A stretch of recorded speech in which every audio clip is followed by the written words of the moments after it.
और आंतरिक स्थिति से देखा जाए तो कौन महाराज? सबसे पहली बात है, तीन का जो विजयी होता है उसे साधु कहते हैं। सब पूरी शास्त्र के हम सार बात बता देते हैं। जो शास्त्रीय भाषा में कहते हैं पुत्रैषणा, वित्तैषणा और लोकैषणा, और शाब्दिक भाषा में कहते हैं कंचन, कामिनी और कीर्ति। जो काम पर विजय प्राप्त किए हैं और जो धन पर विजय प्राप्त किए हैं, धन पर विजय प्राप्त मतलब धन की आशा का त्याग किए हुए हैं, और जो मान कीर्ति की वृत्ति का त्याग किए हुए, उसे ही महात्मा कहते हैं, उसे ही महापुरुष कहते हैं। जो मदन, मद, मोह, मत्सर, इन पर विजय प्राप्त की। महाराज जी ये तो आंतरिक स्थिति हो गई।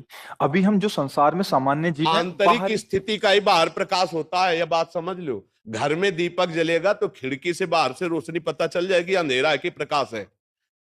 व्यवहार में पता चल जाएगा। ड्रामेबाजी का व्यवहार अलग होता है, समझ रहे हो। अगर हम रुपया लेंगे ना तो तुम्हारे दिमाग नहीं बदल सकते, ध्यान रखना। और जिस दिन हम पैसा लेने लगेंगे उस दिन ये सब नहीं चलेगा जो आज देख रहे हो आप। ये आज इसीलिए है बिल्कुल प्योर शुद्ध काम, कोई भी मिलावट। हम आपको हलवा पूड़ी का प्रसाद नहीं दे सकते, हमारी क्षमता नहीं। हम आपको गुलाब जामुन का प्रसाद नहीं दे, हमारे यहाँ प्रसाद नहीं बटता कभी, क्योंकि है ही नहीं तो बचे क्या। जो व्यवस्था है वो अपना किसी तरह उधर पोषण के, सब अपने धर्म से कार्य में लगे। महाराज जी बाहरी वेश से, जैसे आपने बोला एक तो मुंडन और एक ये, तो क्या ये किसी गुरु द्वारा ही प्रदत्त होता है? गुरु प्रदत्त, बिना गुरु प्रदत्त सन्यास या भेष नहीं धारण किया जाता। आज सैकड़ों लोग बिना गुरु प्रदत्त धारण। हाँ, थोड़ा सा वैराग्य आया, थोड़ी दाढ़ी बढ़ गई, वैराग्य का तो आया नहीं, तो नहीं तो गुरु शरण में होगा। थोड़ा सा प्रमाद आया, कायरता आई, और भेष परिवर्तन कर लिया। माल छानने को मिलेगा, पूजने को मिलेगा, रुपया मिलेगा, उन्हीं से नौटंकी नाटक होता है। और जब वैराग्य आता है तो फिर ये नहीं होता, फिर भगवत प्राप्ति की चाह होती है। और फिर जो ये वैभव होता है वो आखिरी बात होती है। जब सिद्ध हो गया, भगवत प्राप्त हो गया, काम हो गया, तो भगवान जगत मंगल में उतार देते हैं। ये प्रारंभ नहीं है, ये अंतिम होता है।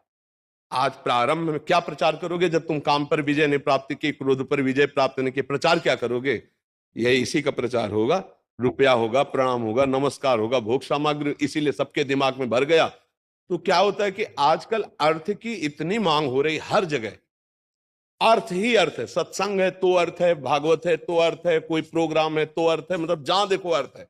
और अर्थ से भोग सामग्री, भोग सामग्री का भोक्ता वो कभी ज्ञानी नहीं हो सकता, वो कभी भगवान का प्रेमी नहीं हो सकता, और कभी सच्चाई से नहीं चल सकता जहां अर्थ की प्रधानता है। और अर्थ की प्रधानता, इसीलिए लोगों के दिमाग में बात बैठ गई है कि ये सब धंधा है, क्योंकि इसको धंधा बनाया जा रहा है। तो इसीलिए लोगों को ये लगता है कि ये सब फ्रॉडगिरी है।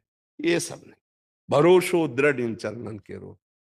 कभी भी संत महात्माओं ने अपने वचनों को नहीं बेचा है। ये जीवन की धरोहर है, कल जगत कल्याण के लिए कि बेचने के लिए है। महाराज जी एक और प्रश्न है, ये तो हो गया एक। महाराज जी आज देख रहे हैं कि कोई भी किसी को भी बाबा जी बोलता रहता है। वो पैंट शर्ट डाला है, वो कुर्ता पजामा डाला है, हाँ, मूछें रखी क्या हैं, है लंबे कि बाल हो गए। उनकी मर्यादाओं को तो जानते नहीं है। संत किसी के आगे भी लगा है, हमारे यहाँ दिखाई देता है, कभी पैंट शर्ट में होते हो, कभी पूरे संत भगवा ऐसे धारण किए होते।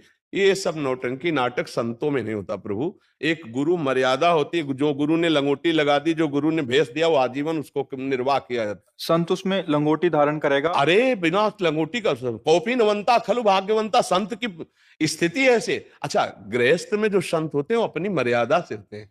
पैजामा कुर्ता पहने, कंठी है, तिलक है, नाम जप है, वो अपनी मर्यादा से रहते हैं। तो जो मर्यादा आचार्य परंपरा से बनी उसका त्याग किए हुए जानते ही नहीं।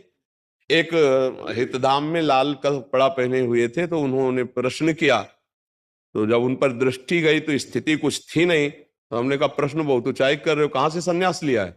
बोले कहीं से नहीं, अपने मन से पहन लिया। तो अब क्या होता है कि भेष बनाने में कोई ज्यादा देर तो लगती नहीं। नीचे लाल पहन लो, ऊपर लाल पहन लो, नीचे पीला पहन लो, ऊपर पीला पहन लो, जैसा मनावे वैसा तिलक लगा लो। कोई जानने वाला तो है नहीं कि आपके संप्रदाय का तिलक लगाएं, आप किस आचार्य से जुड़े हुए हैं। अब वो क्या है, वो जो कार्य करेंगे वो संसारिक कार्य करेंगे और बेइज्जती होगी संतों की। ये देखो, ये अमुक बाबा, अब वो पैजामा कुर्ता पहने अमुक संत। यार संत किसके आगे लगता है? आचार्य परंपरा से जुड़े हुए, वैराग्य दीक्षा लिए हुए, उनके आगे संत लगता था। भाई ऐसे आचार्य, शास्त्री या ऐसे पदों से हम सम्मानित सबको किया गया, लेकिन संत शब्द लगा आचार्य परंपरा से जो संत है।